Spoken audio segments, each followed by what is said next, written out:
Good afternoon and salam, Ibu Pritiwiku. A rescue mission is underway to help a Japanese tourist who was injured while climbing Mount Mulu in the Mulu National Park, Miri. The Sarawak Fire and Rescue Department, Bomba, said that it is trying to deploy helicopters from its air wing alerted by Marudi Station to save the tourist known as Akihiro Noda, 25 years old. Initial information received by Marudi Station was that the tourist hurt himself at about 9 p.m. on Saturday night of December 15th while climbing the mountain. Superintendent Lau Poh Kiong said efforts are now underway to pick up the injured tourist with the air wing helicopter at the site of incident, which is about 1,820 meters above sea level. Bomba Sarawak said preliminary information received that the injured tourist is suffering hip and backbone injuries. Revenue collected from the imposition of sales tax on petroleum products in Sarawak from January 1, 2019 will be partially channeled to develop coastal areas in the state.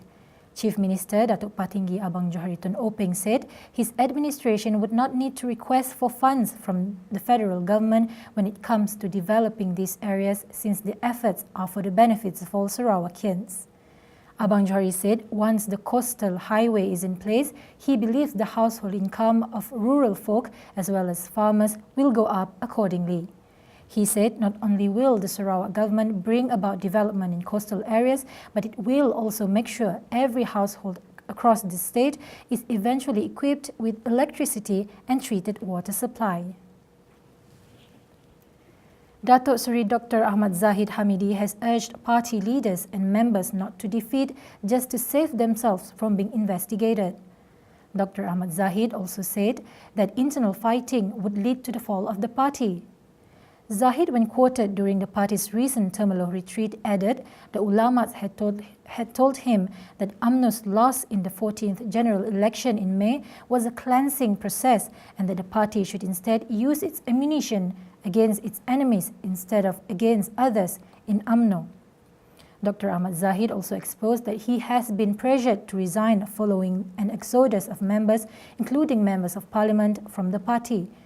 However, he said he would not bow down to any pressure to resign, claiming that only the UMNO General Assembly can remove him from his post. The Russian Strategic Missile Forces, RSMF, will receive about 100 new pieces of armament by the end of 2018, said Sergei Karakev on Monday. In an interview with the Krasnaya Zvezda newspaper, Karakev said the Yas missile systems are included in the new armament.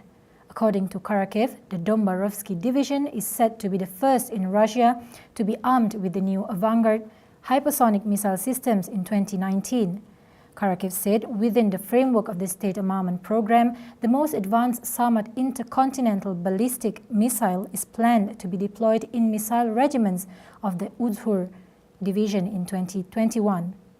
In his annual address to the Federal Assembly on March 1st, President Vladimir Putin said Russia has been modernizing its strategic arsenal in response to the U.S. global deployment of missile defense systems. That is all for now. More is coming up next. I'm Shira Abang Manso for TV Sarawak, anytime, anywhere.